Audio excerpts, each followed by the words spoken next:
কাছাড়ের কালাইন ডিগাবর রোডে বন্ধুর বাড়ি থেকে এক যুবকের রহস্যজনক মৃত্যু এবং সেখান থেকে মৃতদেহ উদ্ধারকে কেন্দ্র করে চাঞ্চল্য ছড়িয়েছে। লাটিমারা গ্রামের শাহজাহান বেগ ওরফে সাজু শনিবার রাতে বন্ধু সুপারি ব্যবসায়ী জুনাইদ আহমেদের বাড়িতে রাত কাটান। রবিবার সকালে তার নিথর দেহ সেখান থেকে উদ্ধার হয়।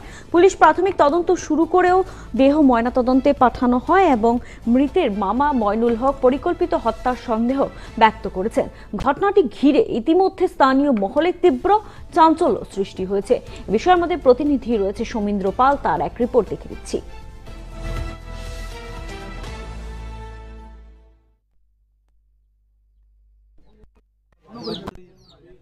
ফের কাছাড়ে প্রকাশ্যে এসেছে এক রহস্যজনক মৃত্যুর ঘটনা। আমি বর্তমানে দাঁড়িয়ে রয়েছি কাছাড়ের কাটিগড়া বিধানসভা কেন্দ্রের অন্তর্গত কালাইন ডিগাপুর রোডে। এখানে আজ সকাল 11টা নাগাদ এক যুবকের রহস্যজনক মৃতদেহ উদ্ধার হয়েছে। এই ঘটনায় রীতিমতো চাঞ্চল্য দেখা দিয়েছে এলাকায়। কাটিগড়ার লাঠিমারা এলাকার যুবক শাহজাহান বেগ জুনাইদ আহমেদের বাড়িতে রাত্রি যাপন করে এবং আজ সকালে তার মরদেহ উদ্ধার হয় জুনাইদ আহমেদের ঘর থেকে। সকাল 11টা নাগাদ জুনাইদ আহমেদের ফোন পেয়ে সাজুর পরিবারের লোকেরা এখানে ছুটে এসেছে কালাইন পুলিশ। এখানে প্রাথমিক তদন্ত শেষে সাজুর মরদেহ শিলচর মেডিকেল কলেজ ও হাসপাতালে প্রেরণ করা হয়েছে। এদিকে সাজুর মামা মইনুল হক এই মৃত্যুকে স্বাভাবিক বলে মেনে নিতে পারছেন না। তিনি এখানে তার মৃত্যুকে অস্বাভাবিক বলে সন্দেহ করছেন।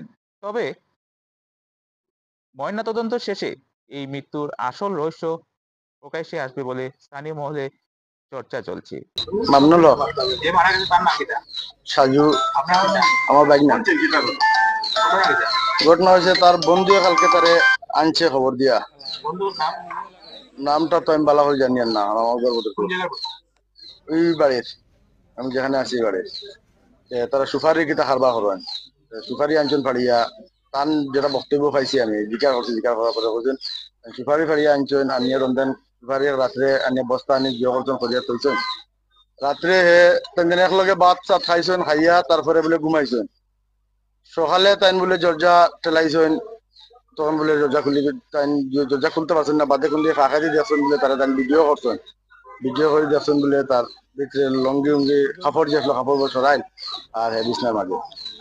তখন তাই দরজাত বলে 2-3 বার ওলা করছেন, দরজা খুলছে, কিন্তু দরজাটা আমি বহুত সময় দরজাটা সিটকারি লাগাইয়া বহুত সময় কিনা আধা ঘন্টা ঠেললে দরজাটা খুলছে না। আর এইটার উপরে আমার সন্দেহ যে দরজাটা যদি খোলাতে তাই দরজাটা যদি বন্ধ করিয়া ঘুমাই যেতে তা নামাই লাগলে বুঝতে হ্যাঁ তাই তো ভিতরে না নামাইলে তো লাশ আছে না কিতা আছে কিন্তু এগুলা বুঝতে হইলা যেটা তাই আমরা খবর করিয়া কইছেন।